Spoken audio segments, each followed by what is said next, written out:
Man. Oh, man. What a freaking night in WWE. A mixed bag. A squash. A clean finish. We had it all. Whew. What a SummerSlam. Part SummerSlam, part Summer Sham. What's up? My name is Fred Richani. This is TSC Wrestling. If you're new here, please consider subscribing, liking, subscribing, wherever you're watching or listening. We appreciate y'all. Newly launched YouTube channel just for TSC News Wrestling section, youtube.com/TSC Wrestling. If you're watching on Facebook, you already know the deal. If you're listening on the podcast, you already know the deal, TSC News Podcast. But if you're specifically watching on YouTube, I thank you because we created this new wrestling channel, especially with everything going on. Boy, there's a lot going on, as most of you probably already know. CM Punk is back, AEW. That was a beautiful moment, and what do you know? We had SummerSlam tonight, or I guess last night. This is very reminiscent of pre-WWE Big Four pay-per-views, particularly WrestleManias, prior to the pandemic. Pre-pandemic WrestleManias, where they were, oh my goodness, exhausting lengths of time. Now, this event technically started at 8, if you want to say 7:30 with the Big E and Baron Corbin match, okay. And it did not end until 12:04 a.m. Eastern time. Wasn't the point of running out of Allegiant Stadium to get a big crowd that's also there for the Pacquiao fight and get them out of there so they could leave in time for the Pacquiao fight? I don't know. But we had an interesting show. I think the big news right now that we're just coming off the heels of, and I might as well tell y'all, Brock Lesnar is back. Brock Lesnar looking like a real freaking Viking, and fun fact, he was a Minnesota Viking for a cup of coffee back in the day. Brock Lesnar is back. He confronted Roman Reigns after the main event, which saw Roman Reigns defeat John Cena to retain the Universal Championship. He had this ponytail. He was looking straight out of the cast of Vikings or Assassin's Creed Valhalla. I dug it. And he confronted Roman Reigns. Paul Heyman said no, because of course Paul Heyman's no longer his advocate in storyline. And, well, Mr. Reigns backed off, and we will see what happens from there. But that was a pretty freaking cool moment, not going to lie. Although, this whole night for me was kind of marred by what happened earlier. Now, you might be asking, what happened earlier? Was your night marred because Seth Rollins lost to Edge in a great match? No. Were you disappointed that Damian Priest beat Sheamus in a great match to win the United States title? No. I love that. That was awesome. That's not why I was disappointed. I was disappointed because, well, Becky Lynch returned, which was great, by the way. And she returned at the expense of squashing Bianca Belair. Yeah. So if you haven't seen this show, we'll start from the beginning, and then we'll make our way to the true low point of the show. And I thought the low point of the show was going to be Alexa Bliss versus Eva Marie. I really and truly did. And it was, and on most nights it would be. But not tonight. So SummerSlam kickoff, we had Big E versus Baron Corbin. Perfectly fine opener. I really like this destitute Baron Corbin character. They're investing a little too much into him as far as TV time, which I don't know. I mean, I guess somebody just really likes him backstage. Nothing wrong with him. This character is great. This is actually my favorite Baron Corbin character since his character in NXT where he just squashed people. And honestly, I think he should have been that guy on the main roster coming up instead of 50-50 booking and being a geek and dressing like a freaking Applebee's waiter. No offense to my homies that are Applebee's waiters. But, this is fine. It was perfectly fine. It was really good. And Baron Corbin remains destitute and willfully ignorant and still trying to raise $100,000. If he could just get that yacht and steal that Money in the Bank briefcase, maybe things will change. But Big E got the win. In the actual pay-per-view opener, Matt Riddle and Randy Orton defeated AJ Styles and Omos to win the Raw Tag Team titles. Solid opener. Really like this. The right team won. Again, I know some people have a lot to say about Matt Riddle, and believe me, I totally understand it, with the stuff outside the ring. But as far as in the ring, I mean, Randy Orton and him have really good chemistry in the ring, backstage, and Randy Orton continues a streak of weird tag team partners. Let me just look this up to keep myself honest here. So Randy Orton has won the tag titles with Edge. Rated RKO was a fantastic team. For all you youngins that didn't get to experience them, you probably should go back and watch on Peacock if you can find those episodes on Peacock. He won the tag titles with Riddle. And he won the tag titles with Bray Wyatt and Luke Harper. Very random. Edge, Matt Riddle, and Bray Wyatt and Luke Harper, R.I.P. Brody Lee.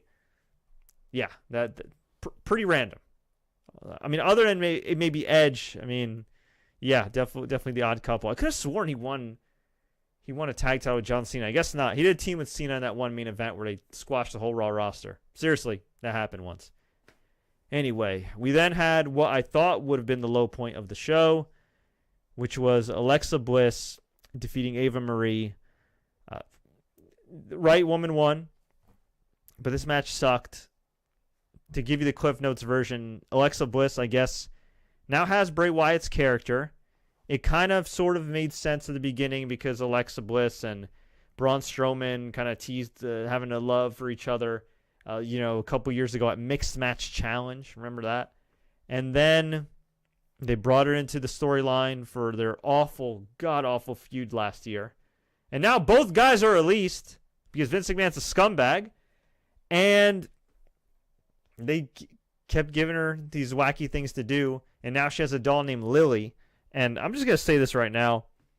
If you are a grown adult, particularly a man, but a grown adult who purchased this Lily doll SummerSlam weekend and you did not give it to a child, you don't have a kid or a niece or a nephew or whatever. Now, Lord knows why you'd buy that for a kid.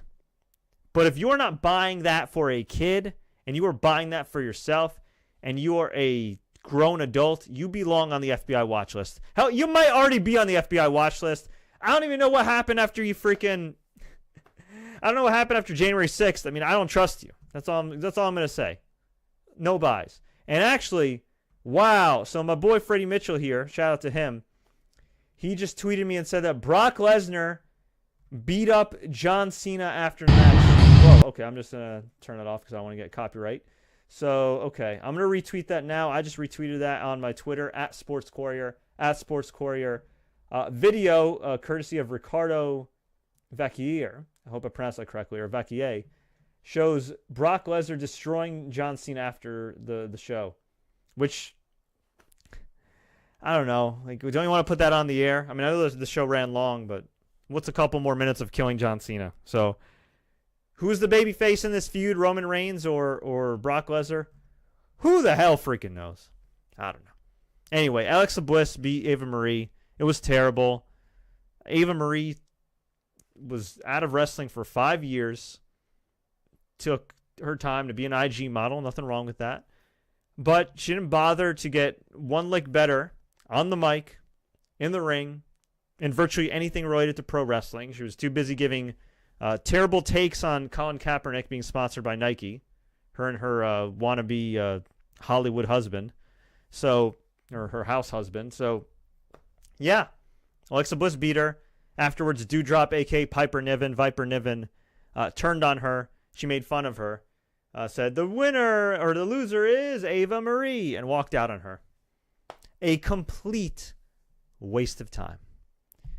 We had Shinsuke Nakamura later in the show do a little guitar solo deal with Boogs. That was kind of cool. And I would like to have seen Nakamura actually in a match, maybe against Apollo Crews or something like that. But it was fun seeing Pat McAfee jam to the theme song. And yeah, Pat McAfee's a gem. The first biggest mistake the Indianapolis Colts ever made was letting Peyton Manning go.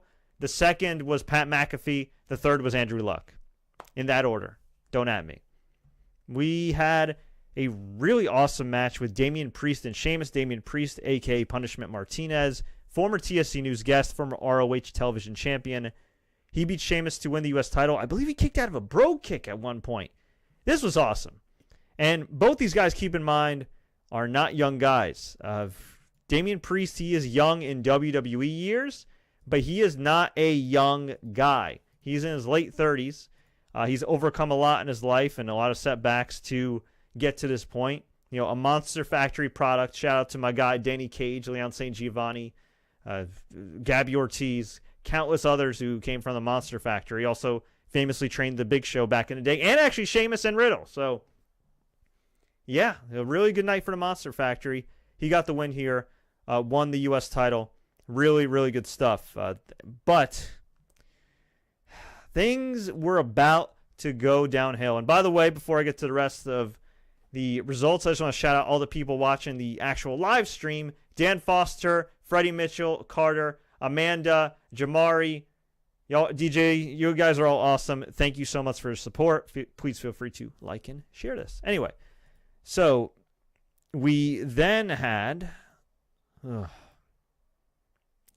Usos versus Mysterios was pretty good. Usos won. Nothing we haven't seen before. Crowd was really hot for Rey Mysterio, only to beat him. And I know they're teasing dissension with Dominic. I think that's stupid. Nobody wants to boo Dominic and Rey. Nobody wants to see them feud. And I have a lot of respect for Usos as a tag team, and I think they're one of the greatest tag teams of all time. But let's keep it real here. And I got nothing against this guy personally, and I pray that he gets help or is getting help right now. Jimmy Uso has a problem. He very clearly has displayed signs of a drinking problem. At the very least, a problem with responsibility when consuming alcohol and then getting behind the wheel of a car. And he has been consistently rewarded since his most recent arrest. I like the guy. I wish him the best. I don't even want to see him lose his job necessarily, okay? But you gotta send him away for a little while. Do some angle where Roman Reigns takes him out, or I guess maybe Brock will take him out. I don't know. I mean, Dominic and Rey, I feel like could be a fun tag team as tag team champions. I know they won them before, but that was in the Thunderdome, the lame-ass Thunderdome. Like, give them this moment here. I think it would have been nice, but nope. Usos got the victory. Not terrible, but, what kind of message does that send? Well, if you think that sends the wrong message to the locker room, think about this one. Bianca Belair comes out. She's getting ready to wrestle Sasha Banks. Keep in mind, we had a big-ass video package before this match for Sasha Banks and Bianca Belair. If you didn't know, there have been reports that Sasha Banks was not at the show. We don't know why. That's just been the deal. It's been kind of weird. And it's been weird because there were at least 2 occasions, maybe 3, where Bianca versus Sasha was advertised for a house show, a non-televised event, and it was removed from the show. Now, the weird thing is, I believe Bianca was removed off the show too. So naturally, people are going to say, well, maybe it's COVID. God forbid. Maybe some kind of injury. God forbid. But WWE kept advertising Sasha Banks. Now, here's where the plot thickens, right? So Bianca Belair does her entrance, and I think almost every champion other than maybe Roman Reigns entered the ring first, which is just a stupid WWE trope, and it makes no sense if you watch real combat sports. So she enters the ring, and then the announcer says Sasha Banks is unable to compete tonight, or whatever they said, whatever verbiage, and they bring out Carmella. Crowd's booing. Crowd's just down. They're crapping on this. And, of course, typical Vince McMahon. Let's bring the crowd down, damn it. Only to bring them back up. And they brought out Becky Lynch, who interrupted Bianca Belair after she said, Sasha Banks, we will face each other in this ring soon enough, but I'm going to kick your ass, Carmella. And then Becky Lynch came out, dressed for a fight. Actually, for any of my WWE 2K20 players, I know that game was rough. Becky Lynch came out dressed exactly like she looks like pretty much in WWE 2K20. Same gear and all that jazz. And came out, ready to wrestle. Super happy. Humongous pop. I'm thinking she's going to make this a triple threat. No, instead she beats up Carmella. Cool. Awesome. It sets up a match for next pay-per-view, Bianca versus Becky. No. Do you know what happened? Becky Lynch, and I did it, by the way, I did a super long podcast just on this during WrestleMania because it's pissed me off so much. So For the sake of not repeating myself, if you want to check that out, I'll put it in the podcast feed, but it's on YouTube and Facebook right now if you want to check it out. So Bianca stares down Becky. Becky challenges her to a match. Bianca says, okay. And I originally thought it was like 11 seconds. It might as well have been 11 seconds, 25 seconds. It doesn't matter. Before I could like really blink and breathe, I guess they shook hands, and Becky Lynch gave Bianca Belair a cheap shot, like a forearm or something, and then pins Bianca Belair 1, 2, 3. I think the official time was like 25 seconds to win the SmackDown Women's title.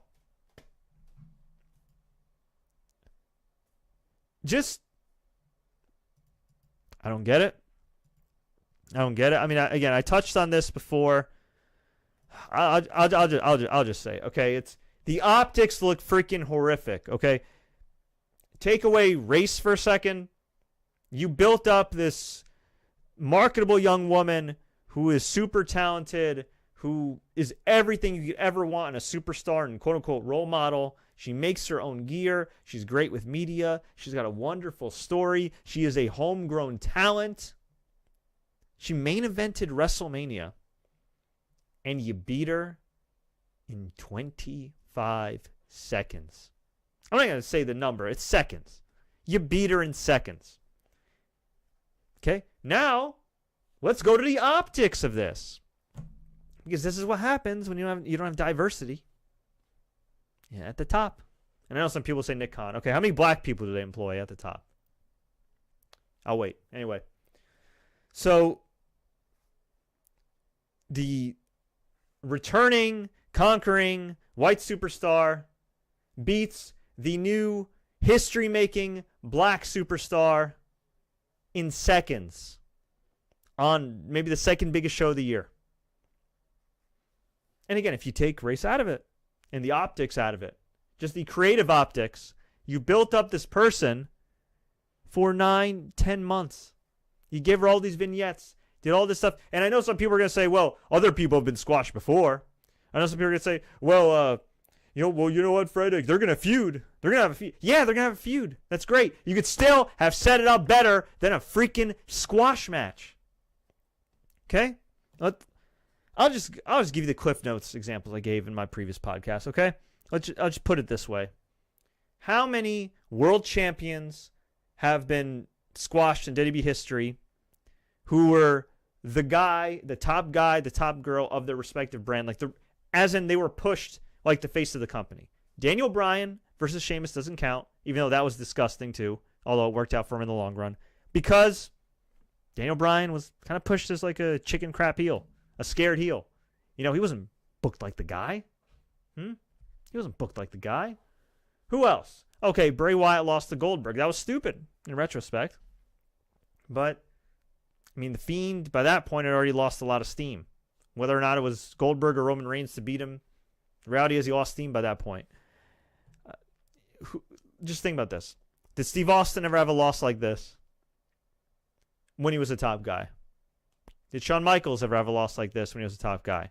Bret Hart, The Rock, hell, any of the four horsewomen.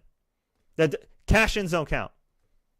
Edge, Cena, Batista, Orton. Anybody? No. Who are the two world champions who made history at WrestleMania that were squashed like this? And not for the better. Kofi Kingston, Bianca Belair. Kofi never got his follow-up. It looked horrible. First African-born WWE champion in history. Got destroyed by Brock. No follow-up. Fast forward, 4 years later, Bianca Belair destroyed by Becky Lynch. I would imagine that she will get a rematch. But for all the people that are saying, oh, Bianca will be fine, I'll stop. Okay, listen. Okay, this is going to sound... I have a lot of friends who are wrestling fans who happen to be black. I'm trying to say it in a way that's not like, oh, I have black friends like these idiot racists say. Okay? I talk to a lot of people, different backgrounds, right? I host a live show, I host a TV show, I got a podcast, all this stuff. I have an audience that's known me for a while. from all backgrounds, but particularly all my black friends, my black wrestling friends, it is overwhelmingly negative. Now, it is very possible somebody in the back, or people in the back, did not think that this was a racial thing, right? I would imagine a lot of people are probably just oblivious, like, okay, and we'll get a pop and blah, blah, blah, and we'll shake things up and we'll get heat. Becky Lynch will turn heels. We'll get heat. But the optics are terrible. And the reality is, perception is reality. And if you go on Twitter, if you check social media, if you talk to some people that might not look like you, who happen to like wrestling, I think they will concur with what I'm saying here. It just looks bad. Creatively, it looks bad. Racially, it looks bad. Overall, it looks bad. And the bottom line, it's stupid. It's dumb. It's just dumb. You know, somebody brought up before, like, Yokozuna versus Hulk Hogan. Okay. That was 1993. Okay. Yoko just wrestled a match. Like, that's not comparable. All right? We're talking about 2021. This woman is being marketed as a role model. As a role model. As she should be, because she is. She's like the definition of the American dream in the WWE universe. She made history at WrestleMania. The first black woman alongside Sasha Banks to headline WrestleMania. She won a damn ESPY. She won an ESPY. And you beat her in 11 seconds? Okay. For your great white hope returning, and no disrespect to Becky Lynch, she's great and she worked really hard to get to where she's at. This is not on her.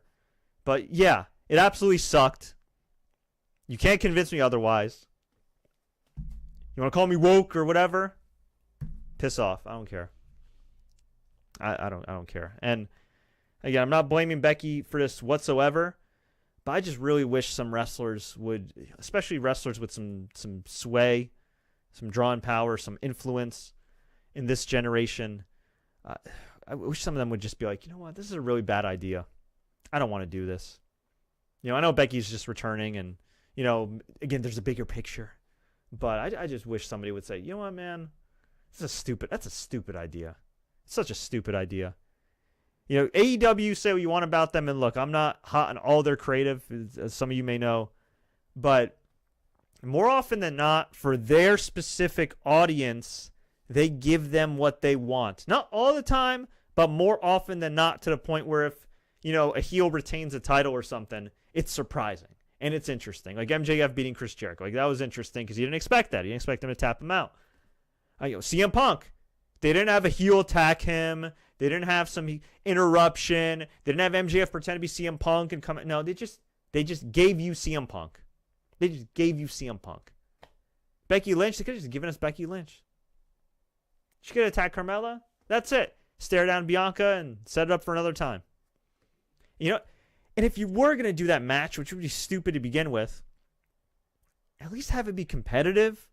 At least have Becky really blatantly cheat rather than make the top babyface look stupid. Like, again, you don't have to agree with me, but perception's reality. Perception's reality. And I'll leave it at that. And Bianca Belair just deserved so much better. She really did. And, you know, this is for, man, I don't know. Somebody's bringing up Goldberg here. Didn't Goldberg beat Brock Lesnar in a minute? Yes, but context is everything. Goldberg and Brock, two established stars with over a decade in the business, both protected. It was a legitimate surprise. It was something novel. It was interesting, and it led to a feud that made some money for these guys and for WWE. That's different from this, and also for keeping it real here. I mean, Becky Lynch is Becky Lynch, and God bless her. She's one of the top superstars. She ain't Brock Lesnar. If you want to make a female comparison, she ain't Awesome Kong. She ain't Chyna in her prime as far as like physical stature or anything else. I mean, Bianca Belair is more physically impressive as far as like her physique in terms of like, you know, like just looking like a stronger wrestler than a lot of the roster, man. I mean, she's jacked. She's jacked. I don't know. It was bad. it was bad. I mean, there's a time and place for everything, but this very much gave me Kofi Kingston vibes, not in a good way. And yeah, I think a lot of people would concur with that. And this is the time when the show for me, honestly, really went downhill. There were a couple moments that kind of brought me back, but it was overall, I mean, this kill. Okay, let's take the racial component out of it for a second, okay? Let's take it out of it. Let's pretend this is a white blonde woman. Whoever. Name your favorite wrestler. They quote unquote gave them a big push. They ascend to the top. They're protected. You invest all this time in them as a fan only for them to get treated like an enhancement talent. It might be for one night only, but one night only is too much. It's too much. Again, and for like the Brock Lesnar, John Cena thing at SummerSlam 2014, that was novel at the time. That was different at the time. That was Brock freaking Lesnar, UFC heavyweight champion at the time, who had come off of beating The Undertaker at WrestleMania. With Cena having over a decade of being protected beyond belief, sometimes at the expense of a lot of young guys that could have gotten over. So, again, context is everything. A lot of people are still learning about Bianca. She's a rising star. Yeah, she could win this on a SmackDown. Yeah, she could win this on the next pay-per-view. But all eyes are on SummerSlam. And I know SmackDown's technically watched by more viewers than Peacock. I get that. But pay-per-views have a heightened importance. More people may watch a UFC fight night at a given time. But, if Israel Adesanya knocks a dude out at a pay-per-view, it means a hell of a lot more than on a random fight night on ESPN Plus or ESPN2 or whatever other ESPN they feel like putting it on. So, there you go.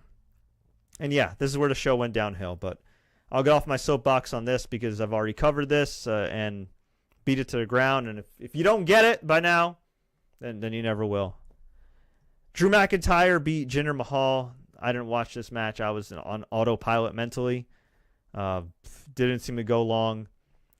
We had a triple threat match, which I watched in the background because I was also just completely demoralized and dejected. Charlotte Flair defeated Nikki ASH and Rhea Ripley to win the Raw Women's title.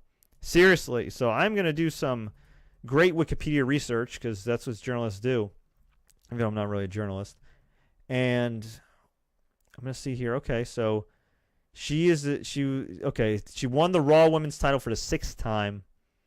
She won the SmackDown Women's title 5 times. She won the Divas Championship 1 time. So technically, in WWE land, she's a 12-time champion, I think, because at least the last time she won the title, which wasn't that long ago, I think they dropped off the NXT title reigns for whatever reason.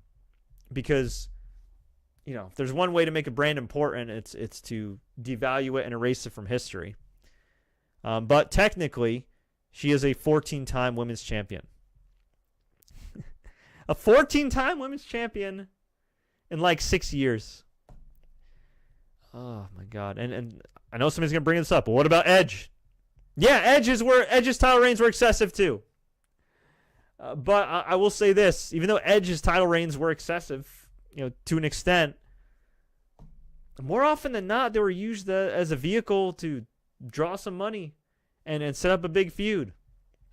Or set something up that was fun. I mean, the only one not the only one.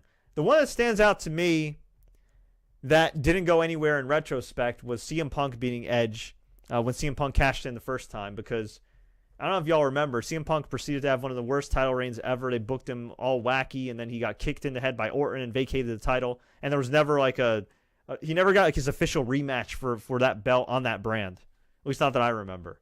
So yeah, but yeah, the quality over quantity. And yeah, Nikki ASH just won this match. Or I'm sorry, just won the title. They put her in this match. They're presumably strapping the rocket to her. And she's losing already. I don't get it. Look, I don't like the gimmick. From what I understand, it's Nikki ASH's idea. Or ASH's idea, Nikki Cross's idea. And I like Nikki Cross a lot. I don't like the gimmick only because it's not organic.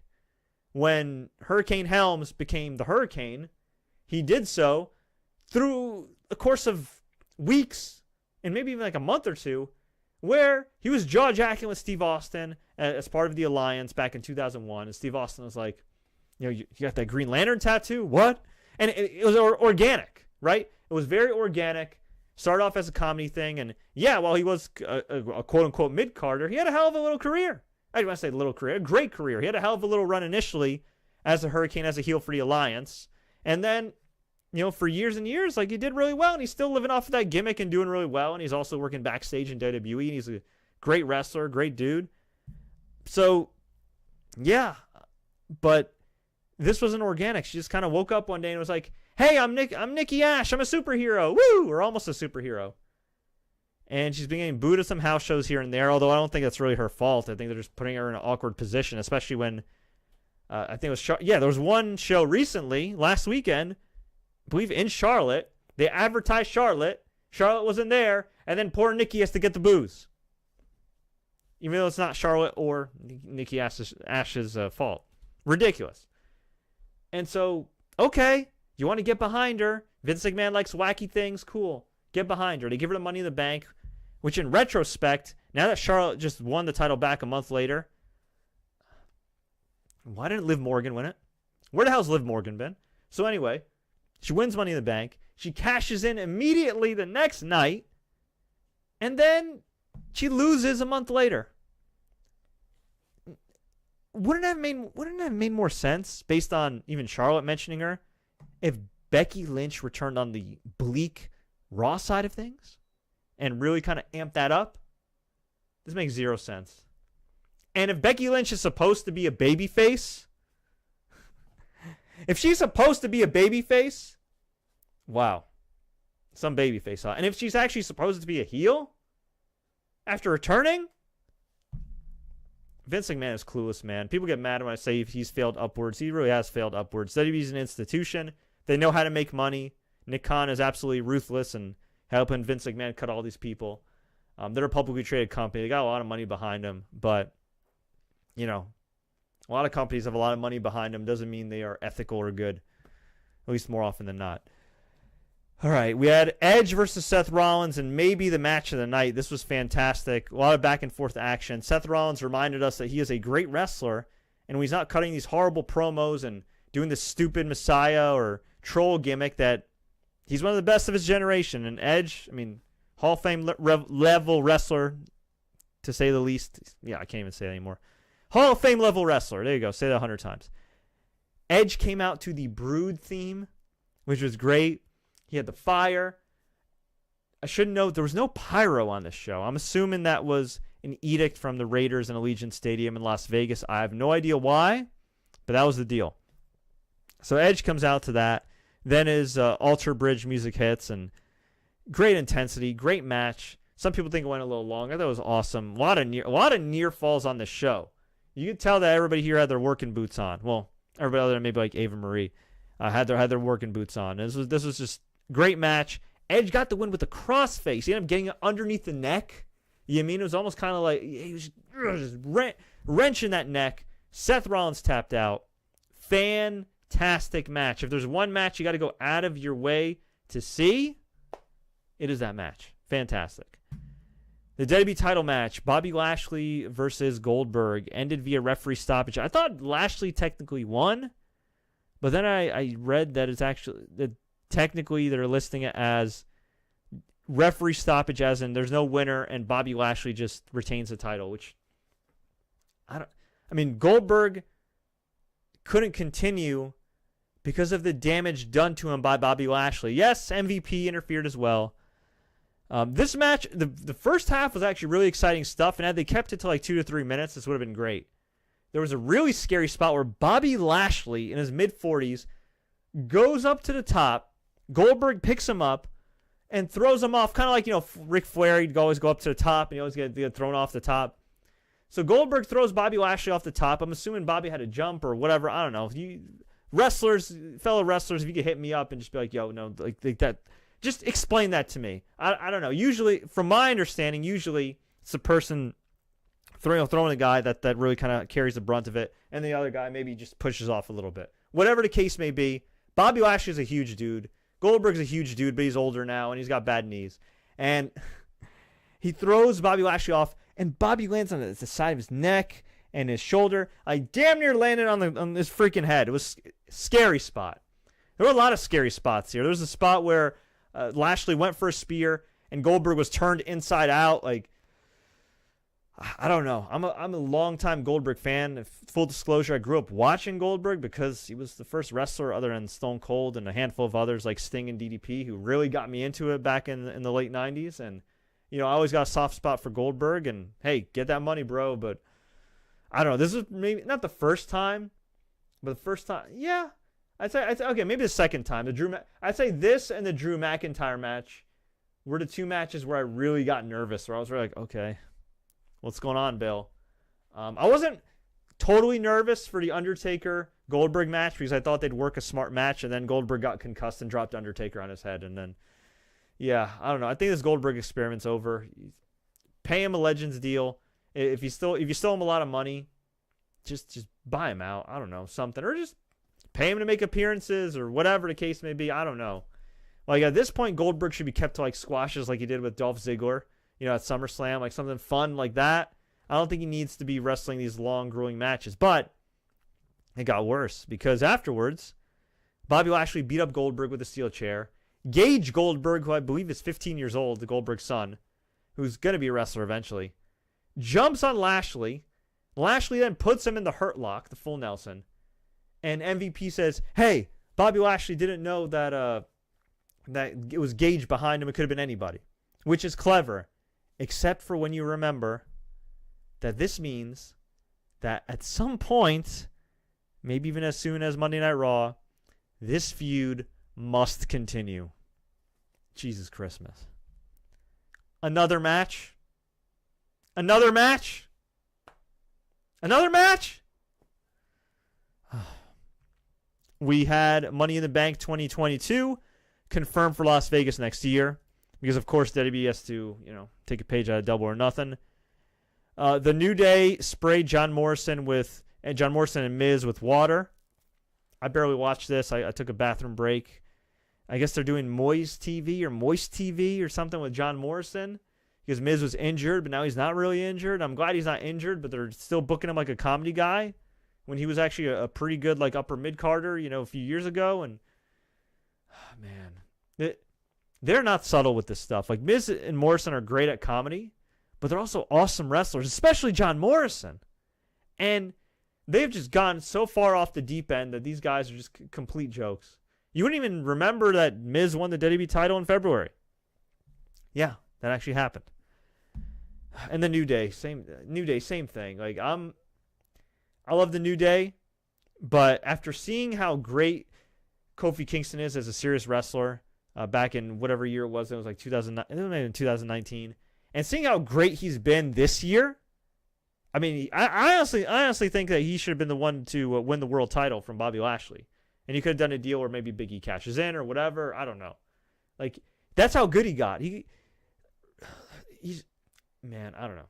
I'm just tired of too much comedy in wrestling. And New Day is great at comedy, but I'm at the point where I really like this serious Kofi Kingston. He can do some comedy here and there, but I really like this serious Kofi Kingston, and I'd really like to see Kofi Kingston get back in that title picture.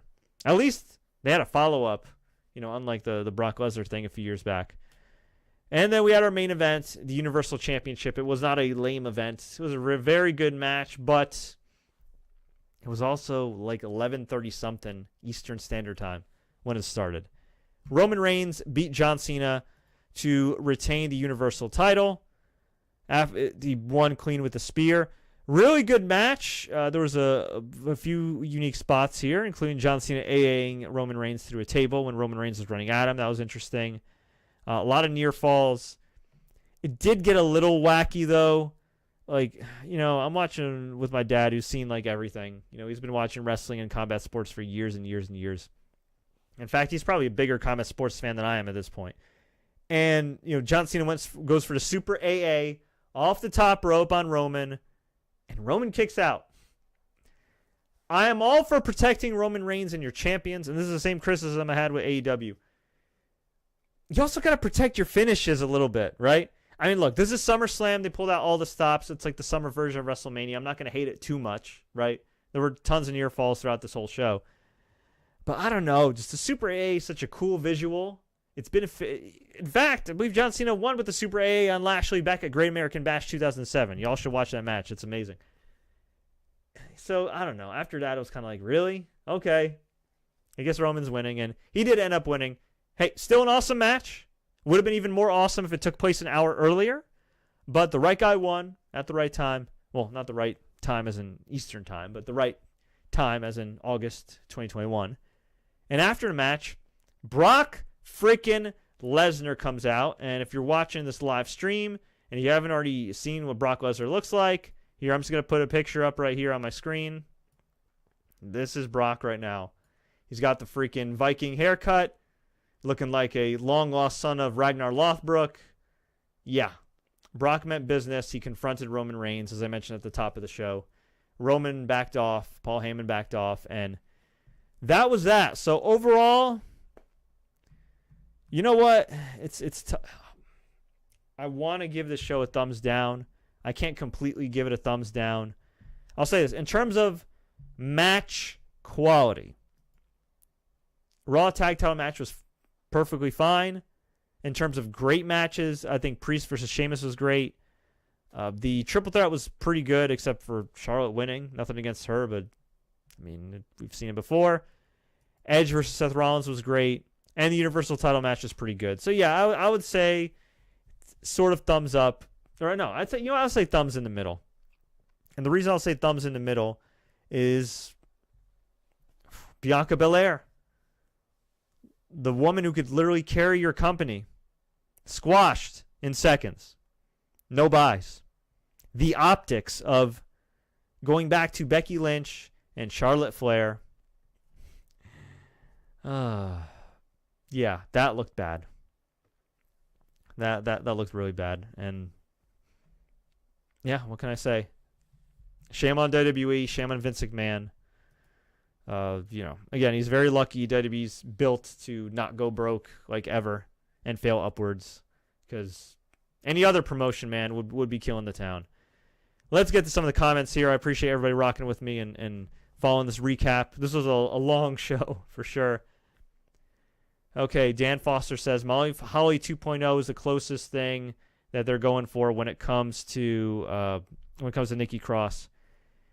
Yeah, I guess, but even Molly Holly, like, it made sense. Like, she joined up with Hurricane. It was another superhero. If they teamed her with the Hurricane and they made Hurricane an on-air character again, that'd be fine.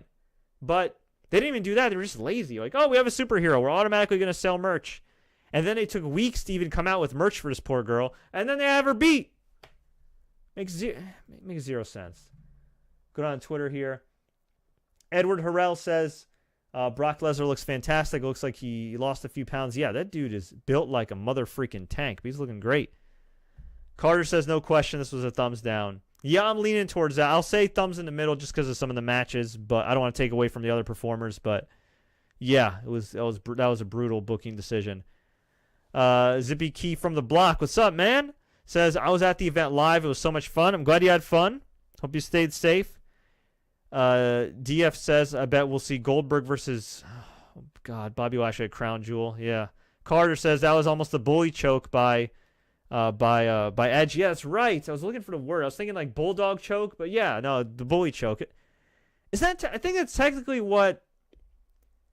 Didn't Carlos Newton? I think Carlos Newton back in the day beat Pat Miletich like that, for the welterweight title before Matt Hughes started his dynasty with that kind of headlock bulldog choke.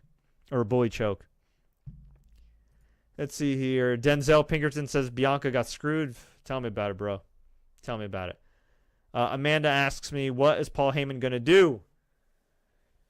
You could go one of two ways here. You could have Paul Heyman turn on Roman Reigns, make Roman Reigns the top babyface, or you could just have Roman beat Brock. I don't know. I wouldn't beat Roman Reigns right now. I wouldn't turn him babyface right now either. I would wait until you're really starting to hear some cheers from him again. You know what I mean? Even though he did get a bit of a mixed reaction tonight. But you never know, man. They're always about heat. And with CM Punk returning, look, not that AEW is going to put WWE out of business or anything, right? I think people are focusing on the wrong thing. Like, oh, they're going to put them out of business and this, that. It's not about putting them out of business. It's about taking a piece of market share. That's what it's about. Okay, Android's not putting Apple out of business and vice versa. That's not happening.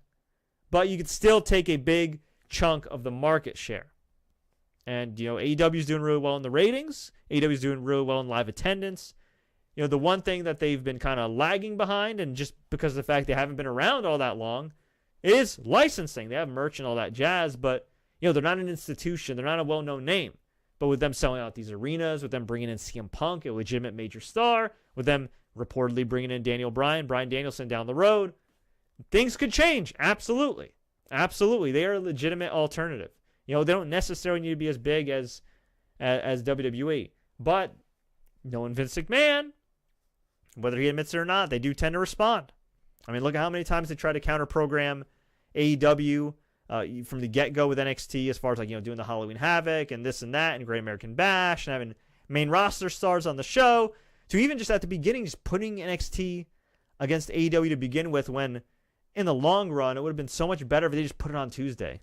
I mean, who knows? Maybe NXT would have still had the decline after like a year or so, like it did, but it definitely would have gotten a better head start had you just put it on a Tuesday or a Thursday.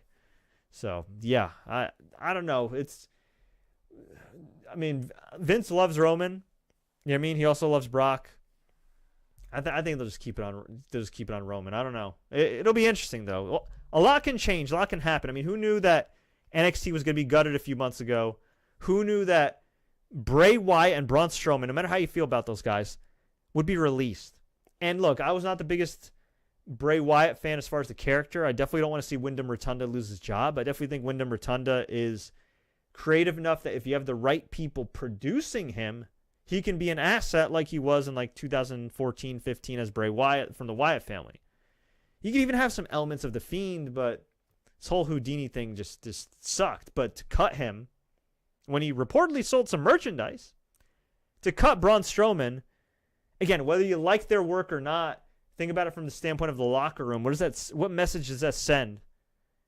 Like, you invested all these resources in these guys and you just cut them loose. That sounds a wrong message if you ask me. All right. Let's see. Brock Lesnar buried Kofi Kingston. Yeah, he did. And I hated that too. Absolutely hated that. Jamari Baker says Brock Lesnar as a face is interesting. Yeah, it hasn't been done in a while. It could be interesting for sure. Okay. Nice. It was a nice way to end the show with Brock, but that doesn't overlook the misgivings of this show. I agree. Totally. Okay. Freddie Mitchell said people missed it, but Goldberg's leg legit gave out. Really? Is that the case? Is that what really happened then? Damn. In that case, somebody's got to communicate and call an audible or something and just say, hey, just have Lashley pin him, I guess. Or call an audible where, they declare Lashley the winner. I don't know. I guess he technically won in the fans' eyes, and I would imagine most fans do not want to see a rematch anyway. So, yeah, whatever, I guess. But it was just unfortunate. It was just very, very unfortunate. See, AEW is so hot right now. Watching WWE is very lackluster. Yeah, I mean, look, WWE, I would say, has the more professional wrestlers, and I'm not trying to give a backhanded compliment here, but WWE has the more professional wrestlers, as in more, I don't want to say properly trained, more TV ready. It's probably the way to say it, right? Because a lot of AEW's talent's young, a lot of them are green, a lot of them haven't had a lot of reps. And honestly, even WWE stars haven't had a lot of reps these days as far as like young talent, given that, there was a pandemic. But WWE overproduces everything and overthinks everything. Whereas AEW, yeah, you may get a botch here and there. Yeah, some things may not look polished or pitch perfect, even though I think the show itself aesthetically looks great. Rampage and Dynamite and the pay-per-views, they look really nice as far as like the lighting and everything else, the production values. But the show just feels more like a wrestling show. Some people may disagree as far as like the philosophy of wrestling. That I understand.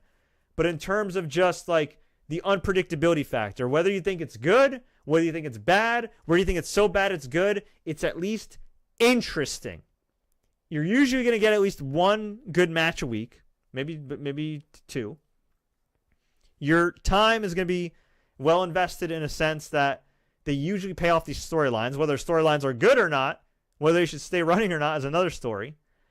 And, it's just, there's a lot going on the show, but it just feels like a wrestling show. Like, wrestling inherently needs to be a little unpredictable, a little gritty, a little rough around the edges. It doesn't have to be perfect and slick and polished. And I think that's the problem with WWE. And even when they get something organic, they overproduce it. Like CM Punk, Pipe Bomb. They could have just easily used the blueprint that ROH gave them and done a great storyline for months on end where Punk goes to different indie shows and defends the WWE title or holds a hostage. And then instead they brought him back within 2 weeks, and then he lost to Alberto Del Rio and got beat up by Kevin Nash and Triple H. I mean, there's countless examples. Fandango, they overdid that with the whole, dancing thing, and the trending on Twitter, and they overdo it. They do not have subtlety whatsoever, is the problem. And they don't have a lot of youth, I think, at the top level, which is also kind of the problem as well. Somebody tell me, hey, just sit back a minute. Their social media team's great. Their social media team's awesome. I would love for their social media team, and their YouTube team, and their Peacock team, to produce Raw from a production standpoint, because I think it'd be a lot fresher of a show and more interesting than just this slick, polished, overbooked, overly produced thing that we're getting. And that's from the TV side with the million camera cuts to the finishes themselves with distractions and constant rematches and I don't know, even the commentary. I like Michael Cole, here and there, and he's a hit or miss at times. But I like this version of Michael Cole with Pat McAfee. But oh my God, he almost stole one.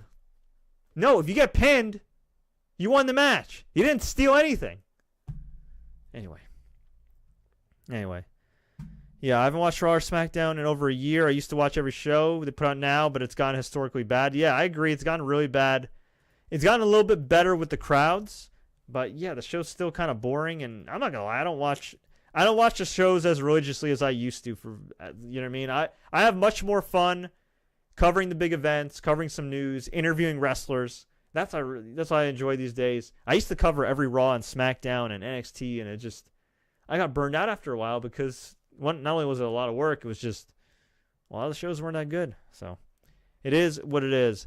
But folks, I'm going to get on out of here. I appreciate you tuning in. If you have not subscribed to our brand new wrestling channel, TSC Wrestling, please do so. YouTube.com/TSC Wrestling. We still have the OG channel, YouTube.com/The Sports Courier, TSC News, but that's mostly going to be used now for other sports like MMA, NFL, especially the football season. And I wanted to create a dedicated space just for my pro wrestling peeps. So now you have it. You demanded it. You got it. So please support it. YouTube.com/TSC Wrestling. If you want to buy some merch like what I'm wearing now, the hell yes, sure. I'll see if I can get it on camera here. This cool skull. Or maybe the easier Fred Than Done shirt, which is my best-selling shirt. Check out ProWrestlingTees.com/TSC News. And if you want to subscribe to my podcast, all you got to do is go to SoundCloud.com/TSC News, or wherever you get your podcasts, search my name, Fred Richani, or TSC News Podcast. Click that subscribe button. We'd greatly appreciate it. I'm working on some big interviews coming up, especially for TSC Wrestling. A lot going on as well on the gaming front, YouTube.com/TSC Gaming. So we are certainly keeping busy, and man, I hope Bianca's agent's keeping busy, because I'd be pretty pissed right now if I were her, because they did her dirty. Bianca, you deserve better. You're amazing. Shame on WWE. Until next time, everybody, as always, enjoy the matches, and Vince McMahon, you kiss my ass. Yeah, I said it.